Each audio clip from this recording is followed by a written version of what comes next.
بسم اللہ الرحمن الرحیم نحمدہ ونصلی علی رسولہ الکریم والحمد للہ رب العالمین۔ باب النہی عن البصاق فی المسجد والامر بازالتہ منہ اذا وجد فیہ والامر بتنزیہ المسجد عن الاقذار۔ مسجد میں تھوکنے کی ممانعت، اور اگر تھوک پڑا ہو تو اسے دور کرنے اور دوسری گندگیوں سے مسجد کو پاک رکھنے کا حکم۔ مسجد کو دین اسلام میں ایک خاص رتبہ اور فضیلت حاصل ہے۔ تو مسجد جو ہے ایک بہت ہی عظیم شان چیز ہے۔ تو مسجد کے کئی آداب ہیں، ان میں سے ایک یہ بھی ادب ہے کہ مسجد میں تھوکا نہ جائے، اور اگر اس طرح کی کوئی گندگی دیکھیں تو پھر اس کو فوراً صاف کر دیں۔ وعن انس رضی اللہ عنہ ان رسول اللہ صلی اللہ علیہ وسلم قال البصاق فی المسجد خطیۃ وکفارتها دفنها متفق علیہ۔ حضرت انس رضی اللہ عنہ سے روایت ہے کہ نبی کریم صلی اللہ علیہ وآلہ وسلم نے فرمایا کہ مسجد میں تھوکنا گناہ ہے اور اس کا کفارہ اسے مٹی میں دفن کر دینا ہے۔ تو دفن کرنے سے مراد بتائی جا رہی ہے، اس میں امام نووی رحمہ اللہ خود ہی یہاں سے اس کی تشریح کر رہے ہیں۔ والمراد بدفنها اذا كان المسجد ترابا او رملا ونحوه فيواريها تحت تراب۔ قال ابو المحاسن الرواني في كتاب البحر وقيل المراد بدفنها اخراجها من المسجد، اما اذا كان المسجد مبلتا او مجصصا فدلکها علیہ بمداسہ او بغیرہ۔ اور دفن کرنے سے مراد یہ کہ جب مسجد کچی ہو یعنی اس میں مٹی یا ریت ہو تو تھوک کو مٹی کے نیچے چھپا دے، اور یہ بات ہمارے اصحاب میں سے ابو العباس رویانی نے اپنی کتاب البحر میں بیان فرمائی ہے۔ اور بعض نے یہ کہا کہ دفن کرنے سے مراد یہ ہے کہ اس کو مسجد سے نکال دیا جائے، لیکن جب مسجد پتھروں کی بنی ہوئی ہو یا چونا کچ ہو تو اسے جوتے وغیرہ سے مل دینا چاہیے۔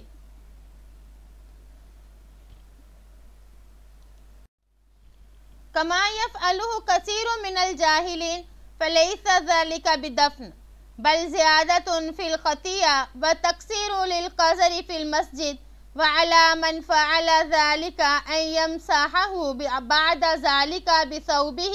او یدہ او غیرہ او یغسلہ۔ جیسے کہ اکثر جاہل لوگ کرتے ہیں تو یہ دفن کر دینا نہیں ہے، بلکہ یہ تو گناہ میں زیادتی اور مسجد میں گندگی کو بڑھانا ہے، اور جو شخص ایسا کرے گا تو اس پر واجب ہے کہ وہ اس کے بعد اسے کپڑے یا ہاتھ یا کسی اور چیز سے صاف کر دے یا اسے دھو دے۔ تو اس میں بتایا کہ مسجد میں گندگی نہیں ہونی چاہیے، اور اس حدیث کی تشریح علامہ نووی رحمہ اللہ نے خود ہی کر دی، یعنی اس کی وضاحت بتا دی۔ اور ایک روایت میں یہ بھی ہے کہ جو شخص مسجد سے گندگی کو نکالے گا تو اللہ اس کے لیے جنت میں گھر بنائے گا۔ اور ایک دوسری روایت میں ہے مجھ پر میری امت کے اعمال پیش کیے گئے، ان میں وہ کوڑا کرکٹ کا اجر جو کسی نے مسجد سے باہر نکالا تھا تو اس کے اجر و ثواب کو بھی دکھایا گیا، یعنی کہ آپ صلی اللہ علیہ وآلہ وسلم یہ بتا رہے ہیں کہ اس کا بھی اجر و ثواب ہے۔ اور بعض علماء فرماتے ہیں کہ الصحیح عند النووی فی التحقیق تحریم السواک فی المسجد قال سواء فی داخلی و خارجی،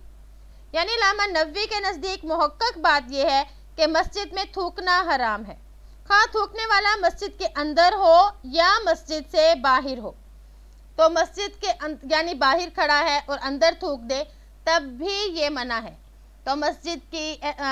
کا احترام کرنا چاہیے، تو یہ چیزیں جو ہیں یہ مسجد کی شان کے خلاف ہیں۔ وعن عائشہ رضی اللہ عنہا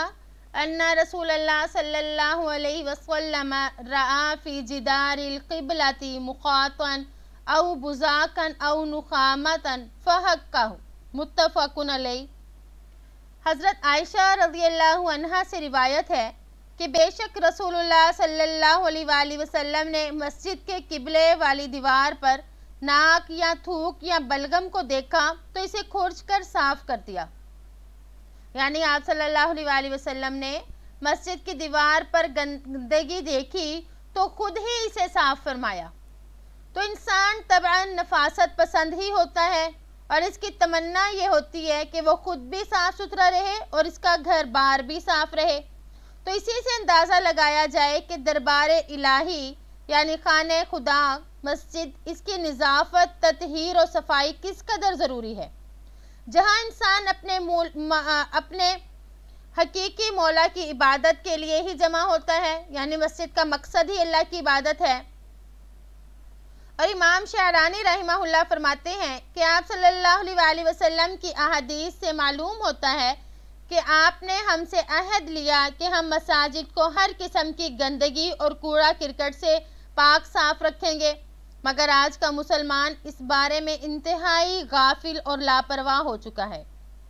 آپ صلی اللہ علیہ وآلہ وسلم مسجد کی صفائی خود فرمایا کرتے تھے۔ ایک روایت میں ہے کہ نبی کریم صلی اللہ علیہ وآلہ وسلم مسجد کے غبار کو کھجور کی ٹہنی سے صاف فرمایا کرتے تھے۔ اسی طرح علامہ محمد یوسف بنوری رحمہ اللہ فرماتے ہیں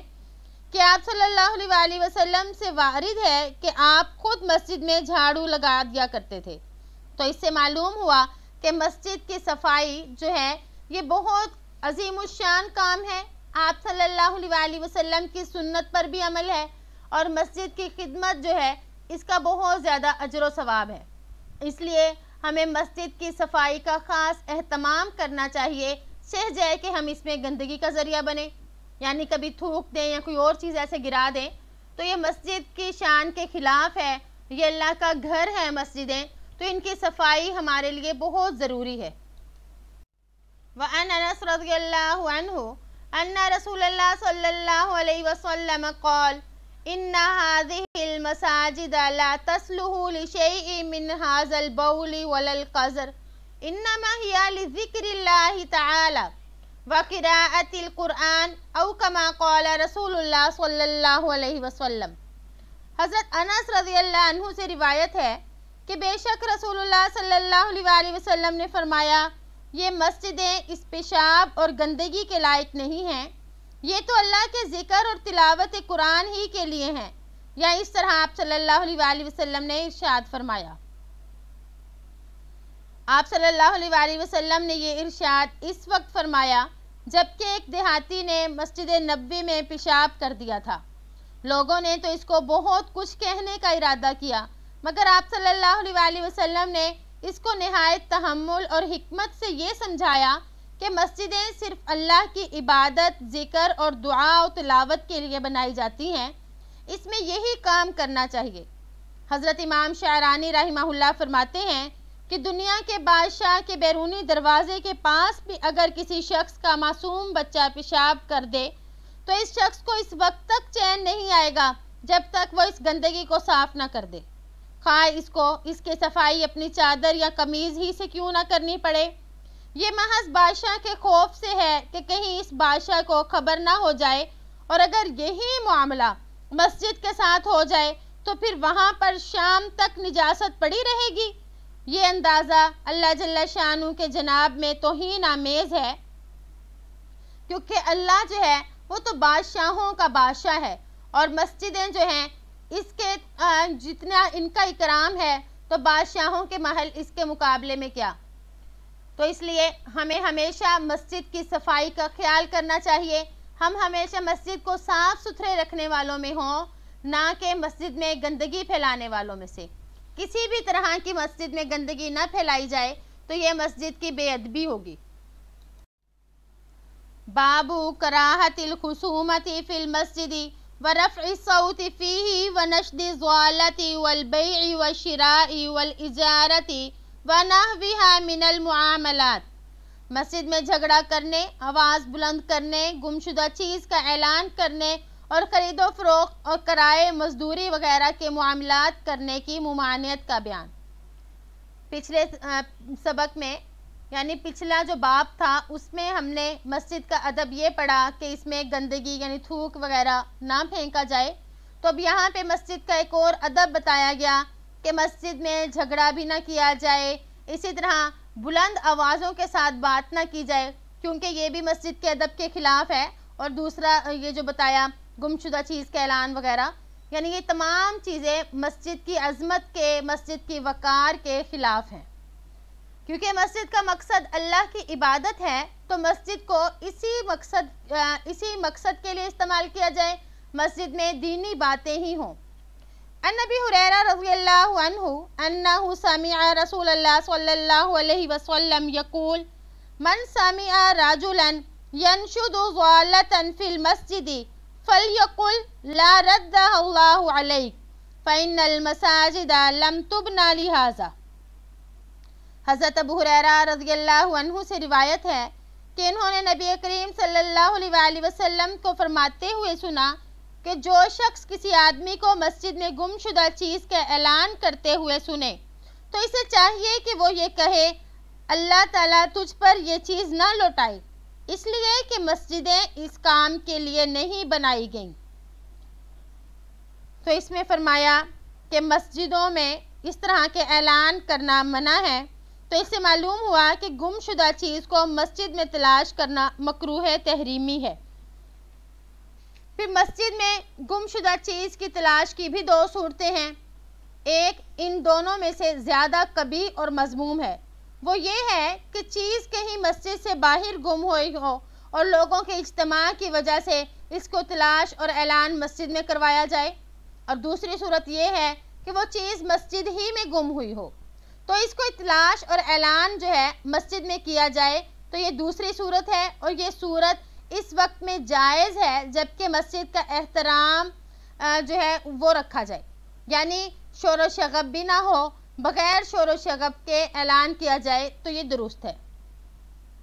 فرمایا لا ردہ اللہ علیک، یعنی اللہ تعالیٰ تم پر وہ چیز نہ لوٹائے۔ علماء فرماتے ہیں یہ جملہ سننے والا زور سے کہے تاکہ اس سے اس کو زجر اور توبیخ اور عبرت حاصل ہو، وہ اپنے نامناسب فعل کی سزا پائے اور آئندہ کوئی بھی ایسی حرکت کرنے کی جرت نہ کر سکے،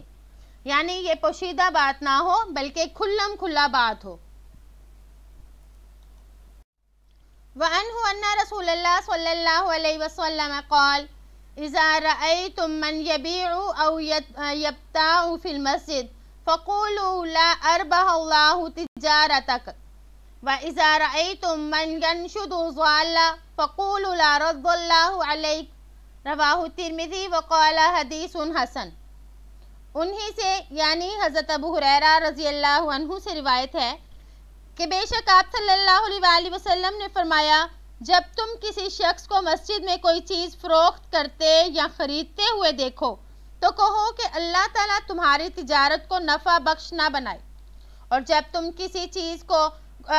کسی کو گمشدہ چیز کا اعلان کرتے ہوئے دیکھو تو یہ کہو کہ اللہ تعالیٰ تم کو یہ چیز نہ لوٹائے۔ تو جیسے کہ گمشدہ چیز کے بارے میں ہم نے ابھی حدیث میں پڑھا،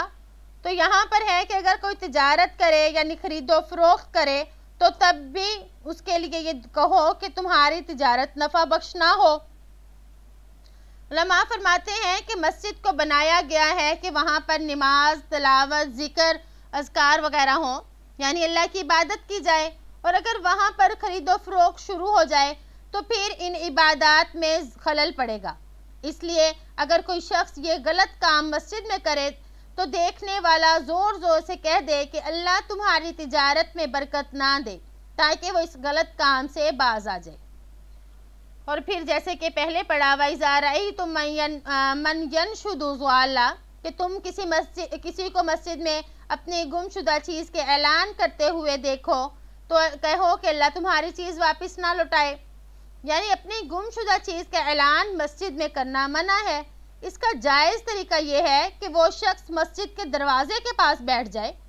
پھر آنے والے سے دریافت کرے، تو اس صورت میں مسجد کا احترام بھی باقی رہے گا اور گم شدہ چیز کی تلاش بھی ہو جائے گی، کیونکہ مسجد میں مجمع زیادہ ہوتا ہے تو زیادہ لوگوں تک وہ ایک ہی جگہ پر بیٹھ کر اپنی بات پہنچا سکتا ہے، لیکن مسجد کو اس مقصد کے لیے استعمال نہ کرے کیونکہ یہ بات مسجد کے وقار کے خلاف ہے۔ وعن بریدہ رضی اللہ عنہ ان رجلا نشد فی المسجد فقال من دعا الى الجمل الاحمر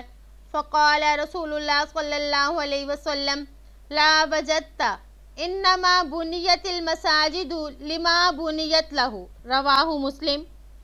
حضرت بریدہ رضی اللہ عنہ سے روایت ہے کہ ایک شخص نے مسجد میں اعلان کیا،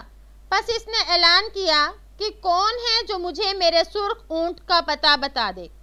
تو آپ صلی اللہ علیہ وآلہ وسلم نے فرمایا تو اسے نہ پائے، بے شک مسجد تو اسی کام کے لیے بنائی گئی ہیں جن کے لیے بنائی گئی ہیں۔ تو یعنی اس حدیث سے معلوم ہوا کہ مسجد کی عظمت اور تقدس کے پیش نظر مسجد میں ہر وہ کام کرنا منع ہے جس کا اختیار کرنا مسلمانوں کی بنا و غرض کے منافی ہو، اور مسجد میں تو صرف اللہ کی عبادت یعنی نماز، ذکر، تلاوت وغیرہ یہی کی جاتی ہیں، اور کسی مقصد کے لیے مسجد نہیں بنائی گئی۔ اور اس حدیث میں یہ فرمایا آپ صلی اللہ علیہ وآلہ وسلم نے اس کے لیے ایک طرح سے یہ فرمایا کہ اس کی یہ چیز نہ ملے۔ تو مولانا رشید احمد گنگوہی رحمہ اللہ فرماتے ہیں کہ گم شدہ چیز کی تلاش میں شور و شغب کرنا منع ہے، جو مسجد کے آداب اور احترام کے خلاف ہے، نیز نمازیوں کے لیے موجب تشویش ہے، ان کی عبادت میں توجہ باقی نہیں رہ سکتی۔ اسی وجہ سے ایک موقع پر حضرت عمر رضی اللہ عنہ نے مسجد میں بلند آواز سنی تو فرمایا تم کو معلوم بھی ہے کہ تم کہاں موجود ہو؟ اور ملا علی قاری رحمہ اللہ نے یہ الفاظ نقل کیے ہیں کہ ان عمر رضی اللہ عنہ سمع رجلا رافعا صوتہ فی المسجد فقال اتدری این انت، تو یعنی تمہیں اس عظیم الشان جگہ کا علم بھی ہے کہ تم کتنی بڑی جگہ پہ موجود ہو، اور تم اس طرح کی بے ادبی کر رہے ہو کہ تم اونچی آواز میں گفتگو کر رہے ہو۔ تو اس پر حضرت عمر رضی اللہ تعالیٰ عنہ نے اس کو ڈانٹا۔ تو اس سے معلوم ہوا کہ مسجد کے جو آداب ہیں ان کا خیال رکھنا بہت ضروری ہے۔ شور و شغب کرنا اور مسجد میں اس طرح سے یعنی اعلانات وغیرہ کرنا جس سے لوگوں کی توجہ بھی ہٹے اور مسجد کا وقار بھی خراب ہو، یہ سختی سے منع ہے۔ وعن عمر بن شعیب عن ابیہ عن جدہ رضی اللہ عنہ ان رسول اللہ، حضرت عمر بن شعیب اپنے والد سے، وہ اپنے دادا سے روایت نقل کرتے ہیں کہ آپ رسول اللہ صلی اللہ علیہ وآلہ وسلم نہا عن الشراء والبیع فی المسجد وان تنشد فیہ ضالہ وان ينشد فیہ شعر، کہ آپ صلی اللہ علیہ وآلہ وسلم نے مسجد میں خرید و فروخت کرنے سے منع فرمایا ہے، اور اس سے بھی کہ مسجد میں گم شدہ چیز کا اعلان کیا جائے یا اس میں اشعار پڑھے جائیں۔ تو اس حدیث میں 3 باتیں ہیں جو بیان کی گئی، یعنی 3 کاموں سے منع کیا گیا۔ نمبر 1، مسجد میں خرید و فروخت کرنے سے۔ تو خرید و فروخت کے بارے میں یہ ہے کہ اگر کوئی شخص معتکف ہے تو اس نے کوئی چیز خریدنی ہے تو وہ مسجد میں خرید سکتا ہے، بشرط کہ وہ بھی مسجد میں سامان نہ لائیں، یعنی صرف بھاؤ تاؤ وغیرہ جو ہے وہ کر سکتے ہیں، اور معتکف کے علاوہ اوروں کے لیے یہ مکروہ ہے۔ اسی طرح گم شدہ چیزوں کا مسجد میں اعلان کرنے کی کراہیت پر بھی علماء کا اتفاق ہے، اور یا یہ کہ مسجد میں اشعار پڑھے جائیں، تو اشعار سے مراد جھوٹ اور لغو اشعار ہیں۔ اسی طرح سے جھوٹ اور لغو باتیں بھی اسی میں داخل ہوں گی۔ مسجد اللہ کی عبادت کی جگہ ہے، اس لیے وہاں پر اس قسم کی باتیں منع ہیں۔ ہاں اگر ایسے اشعار ہوں جس میں اللہ کی توحید، بڑائی، مناجات، دین کی اور حکمت کی باتیں ہوں تو پھر اس قسم کے اشعار پڑھنا جائز ہوگا، جیسے کہ نبی کریم صلی اللہ علیہ وآلہ وسلم کے زمانہ اقدس میں بھی حضرت حسان کے لیے مسجد نبوی میں ممبر بچھوائے جاتے، اور اس پر وہ کھڑے ہو کر آپ صلی اللہ علیہ وآلہ وسلم کی بڑائی والے اشعار پڑھتے، اور حضرت جبرائیل ان کے اشعار کی تائید بھی کرتے تھے۔ تو معلوم ہوا کہ اچھے اشعار یعنی جن کی شاعری اچھی ہو وہ پڑھ سکتے ہیں۔ وعن صائب بن یزید الصحابی رضی اللہ عنہ قال كنت في المسجد فحسبني رجل فنظرت فإذا عمر بن الخطاب رضی اللہ عنہ فقال اذهب فأتني بهذين فجئته بهما فقال من أين أنتما؟ فقال من أهل الطائف، فقال لو كنتما من أهل البلد لا اوجعتکما ترفعان اصواتکما فی مسجد رسول اللہ صلی اللہ علیہ وسلم۔ حضرت صائب بن زید صحابی رضی اللہ عنہ روایت نقل کرتے ہیں کہ میں مسجد میں تھا کہ ایک آدمی نے مجھے کنکری ماری۔ میں نے دیکھا تو وہ حضرت عمر بن خطاب رضی اللہ عنہ تھے۔ آپ رضی اللہ عنہ نے فرمایا جاؤ ان دونوں آدمیوں کو بلا لاؤ۔ چنانچہ میں ان دونوں کو حضرت عمر رضی اللہ عنہ کے پاس لے گیا تو انہوں نے ان سے پوچھا کہ تم کہاں سے آئے ہو؟ انہوں نے جواب دیا طائف کے رہنے والے ہیں۔ تو آپ رضی اللہ عنہ نے فرمایا کہ اگر تم مدینہ کے رہنے والے ہوتے تو میں تمہیں ضرور سزا دیتا۔ تم آپ صلی اللہ علیہ وآلہ وسلم کی مسجد میں بلند آواز سے باتیں کر رہے ہو۔ تو اس سے معلوم ہوا کہ مسجد میں شور و شغب کرنے والے کو تعزیر اور سزا دی جا سکتی ہے، جیسا کہ حضرت عمر رضی اللہ عنہ نے ان دو طائف سے آئے ہوئے آدمیوں کو تنبیہ کے طور پر فرمایا۔ اور موطا امام مالک میں مروی ہے کہ حضرت عمر رضی اللہ عنہ نے انہی وجوہات کی وجہ سے مسجد کے کنارے پر ایک چبوترا بنوا دیا تھا، اور اس کے بننے کے بعد حضرت عمر رضی اللہ عنہ نے اعلان فرمایا کہ جس نے شور و غل کرنا ہو یا کوئی اشعار وغیرہ اور پڑھنے ہو یا بلند آواز سے بات کرنی ہو تو وہ اس چبوترے پر جا کر کرے اور مسجد میں نہ کرے، تاکہ مسجد کا تقدس جو ہے وہ قائم رہے۔ تو اس سے ہمیں معلوم ہوا کہ مسجد کے آداب جو ہیں ہمیں ان کا پورا خیال رکھنا چاہیے، کیونکہ اگر ہم ان آداب کا خیال نہیں کریں گے تو ہم اللہ کے ہاں جو ہیں جواب دہ ہوں گے اور اس پر ہمیں گناہ ملے گا۔ احادیث میں اس پر وعیدیں آئی ہیں۔ امید ہے کہ آپ کو آج کا سبق سمجھ آ گیا ہوگا۔ السلام علیکم ورحمۃ اللہ وبرکاتہ۔